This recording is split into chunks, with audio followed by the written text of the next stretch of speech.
Freddy the Frog and the Great Forest Race. In the heart of the Whispering Woods, where the trees danced in the breeze and birds sang melodies sweeter than honey, lived a small green frog named Freddy.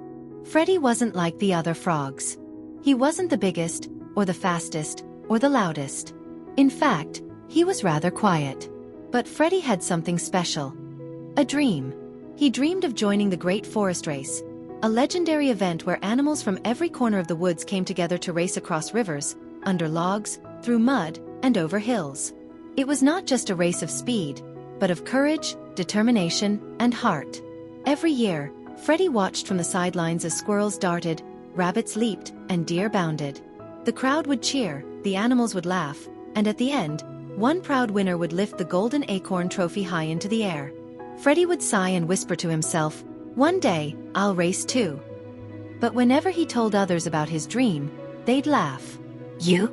In the Great Forest Race?" chuckled Benny the Beaver. "You're too small. You can't even jump far enough to cross the brook," teased Rita the Rabbit.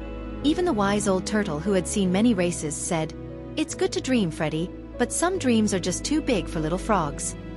Freddy's heart would sink, but never break. Because deep down, he believed something no one else did, that the size of your dream matters more than the size of your legs. So Freddy practiced. Every morning before the sun rose, he hopped around lily pads, leaped over stones, and swam across ponds. When it rained, he trained in the mud. When it was hot, he trained in the shade. No one saw him. No one cheered. But every day, Freddy whispered, "I believe in me." Then one spring morning, a notice was posted on the big oak tree. The Great Forest Race. This Saturday. Animals gathered around, buzzing with excitement. "This is my year," shouted Rita the Rabbit.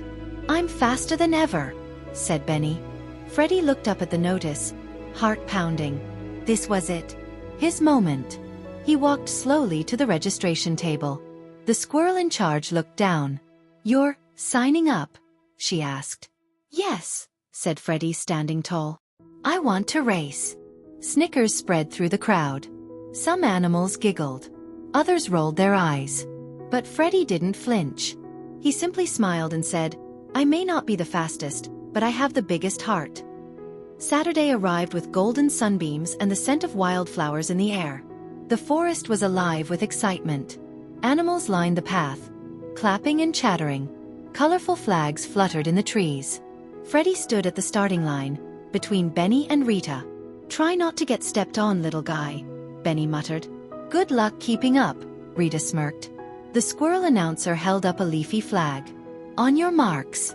Get set. Go." And they were off. Rita shot forward like lightning. Benny pounded the ground like a drum.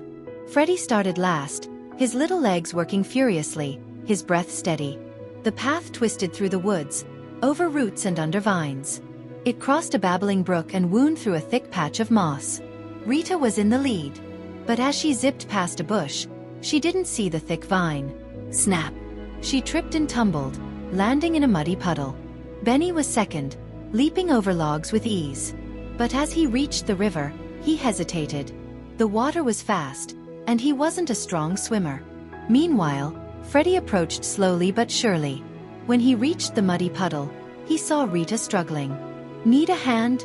he asked kindly. Rita blinked, surprised. "Why would you help me?" "Because I'd rather finish with kindness than win without it." He helped her up, and together they pressed on. When they reached the river, Benny was still there, pacing. "I can't swim across," he panicked. Freddy took a deep breath. "Hold on to this stick," he said, offering a sturdy branch. "I'll guide you." Slowly, Freddy led Benny across, his small body pushing through the current.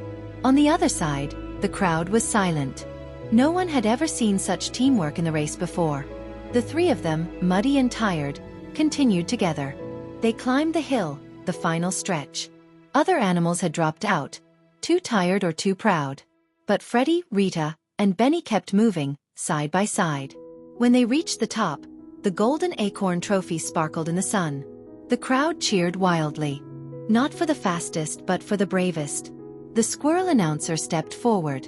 "This year," she said, "we saw something rare. Not just speed but heart. Not just competition but kindness. This year's winner is Freddy the Frog. The forest exploded in cheers. Freddy's eyes filled with tears as he took the trophy. "I may be small," he said, his voice trembling, "but I've learned something big. Dreams come true, not when you're the fastest or the strongest, but when you believe in yourself and help others along the way." From that day on, no one laughed at Freddy.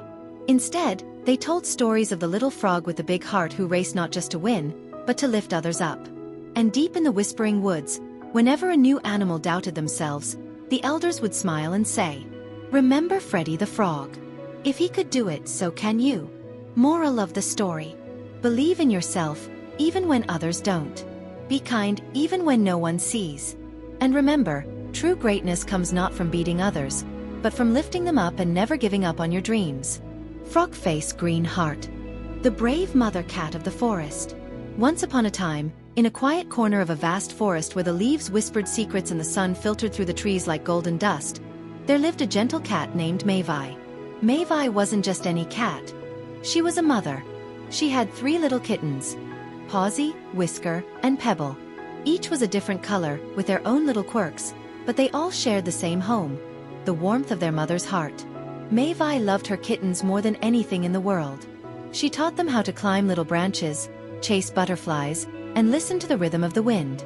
Every night, she curled around them, purring lullabies until they fell asleep. But life in the forest wasn't always easy. As the days grew colder and the sky turned gray, winter slowly crept into the woods. Food became harder to find. The nights were colder. The wind howled through the trees like a hungry wolf. Mavi, though often hungry herself, always made sure her kittens were fed first. When they shivered, she wrapped them in her soft fur and whispered, "Don't worry, my loves. Mama is here."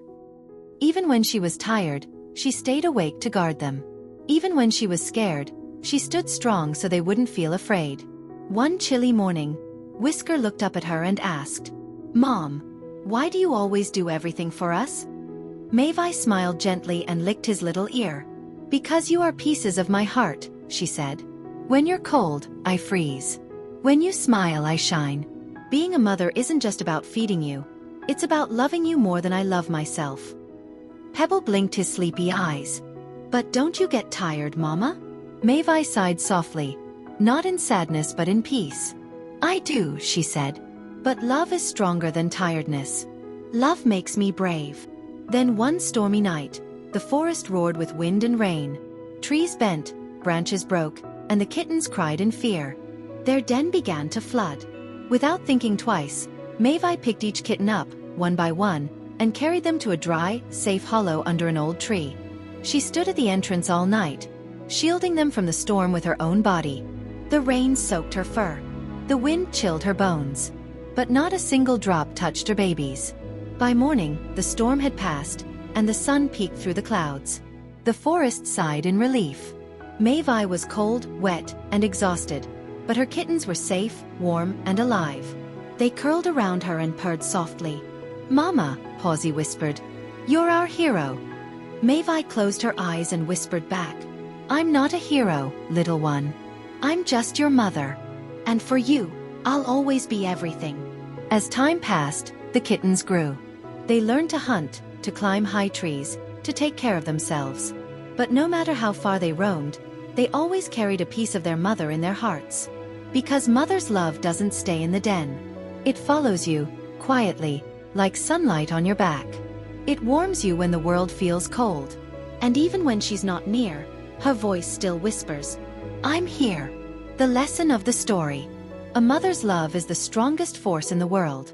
It doesn't need a crown or a cape. It gives without asking, protects without resting, and shines even in the darkest nights. If you ever feel alone, just close your eyes and listen for her heartbeat in your heart.